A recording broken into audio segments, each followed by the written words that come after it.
Hi beautiful people, and welcome back to today's video. If you are new here, hi, my name is Vera and this is Inspiration with Vera. I try to do weekly videos that inspire you, that speak to you, and this is one of them. I hope you are blessed. Without further ado, let's get it.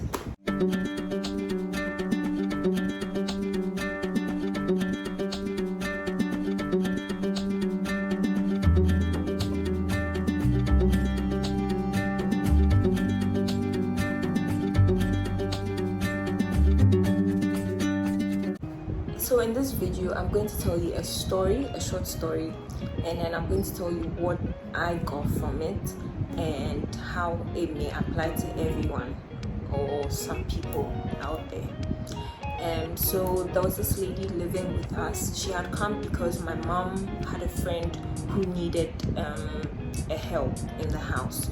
My mom has been doing this for quite a while. She has quite some experience in getting people who need jobs and just putting them with these families.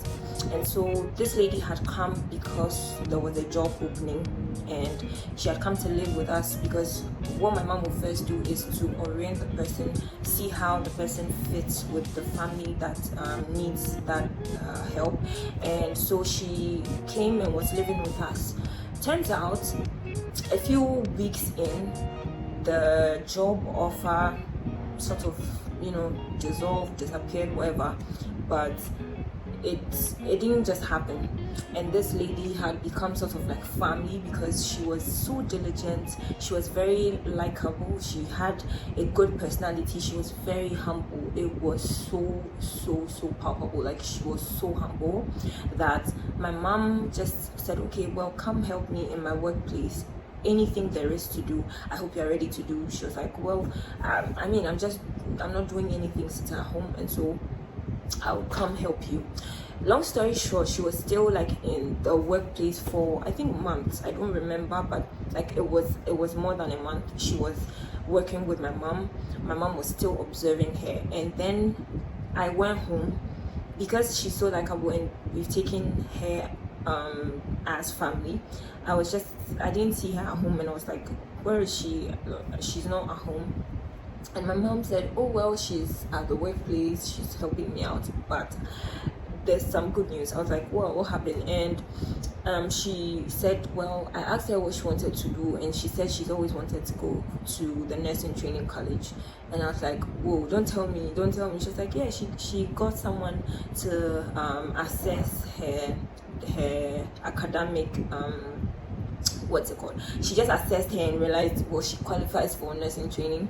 And funny enough, this was the same person that recommended her, but at the time it would just click like what happened for her not to be picked at that time, but at this time, after this long period of her working, living with a family she doesn't know, expecting that she was going to be in whatever job offer had called her to Accra and all of that. And so basically she had qualified, she was getting ready to go, and my mom was like, well, yeah, so that's what's up. And then it got me thinking, because I had come through a season of just asking God, like, why am I going through this? Like, it looks like I'm in a limbo kind of situation. Nothing seems to be getting better. In fact, it looked like every week there was something to make the experience more like distasteful. And so I kept asking God, and then I came home and I learned about this. And then when I went back and I thought about it, the Holy Spirit just sort of taught me that I needed you to hear this, because I need you to understand that there is a waiting period, whether it's with marriage or your career, or with like even academics or spiritually, financially. There's a waiting period that crosses life, and especially with God's children, once you get through that waiting period, God glorifies himself in your life.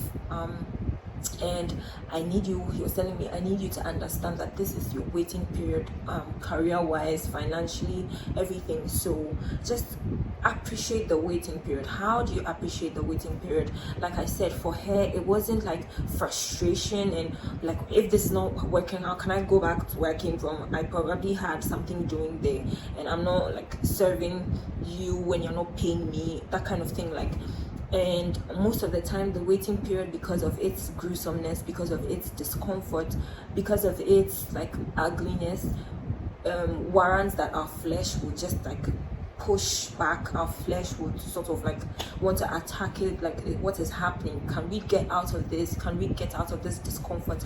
Sometimes you have to face a lot of rejections, you have to face a lot of like go through a period of extreme loss and poverty. In some cases you have to go through some sort of emotional, flatline, and all of that can be linked to the waiting period. Some of it can be linked to the waiting period, some of it isn't. So I'm not saying once you get into like some uncomfortable situation, that is your waiting period. That's not what I'm saying. I'm just saying that you need to ask God, what do you expect of me during this time where things don't seem to be going the way they're supposed to go, where I'm not getting what it is I want to get? What do you want me to do? Sometimes he wants you to break out of it. Sometimes he wants you to go on your knees and pray and just out of that situation. But you need to know if it's a waiting period or it's a yoke period that you need to break out of, and all of that. And so it taught me to appreciate the waiting period, to keep praying. The waiting period demands that you pray, because your flesh will just attack, and you need to fortify your spirit to be able to subject your flesh, to bring it to subjection.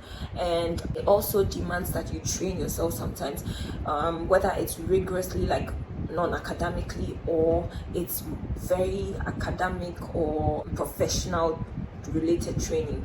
And so you need to just be very aware of your situation. You need to ask God what exactly he expects of you, and then you need to act, and act fast, act consistently, and go through it, or break through it. It also demands that you continuously speak good affirmations into your life, because some people tend to just sit in the waiting period. My friend was talking about like her not thinking that, okay, I have to be okay with the fact that things are not going well, and then being okay leads to just settling for that situation. Maybe you need to break out you need to cause yourself to push and break out, or go through the waiting period in 3 months, but because you've just settled for it and you're just like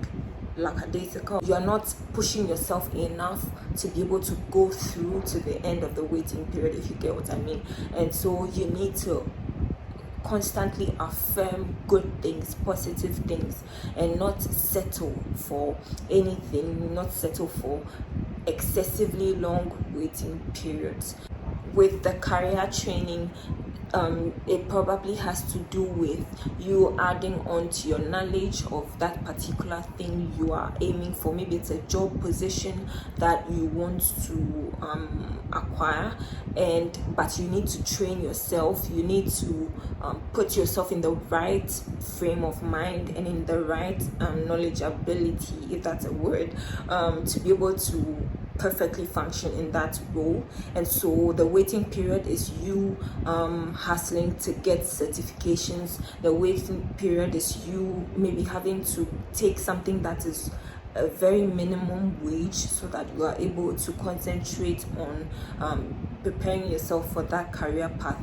It could be anything, but you need to be on the move in training yourself. You need to be on the move in fortifying yourself for the period where you have to now live out whatever it is you want to.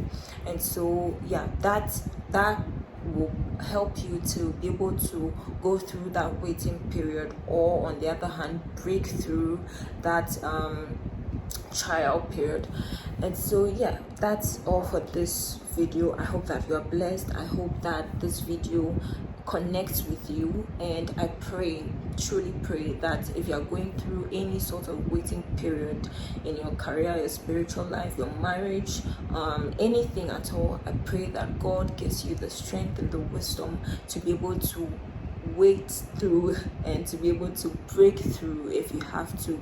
And yeah, everything will go according to God's plan. I believe that. And if you believe that, then God bless you so much for watching. I'll see you in the next video. I love you guys. Bye.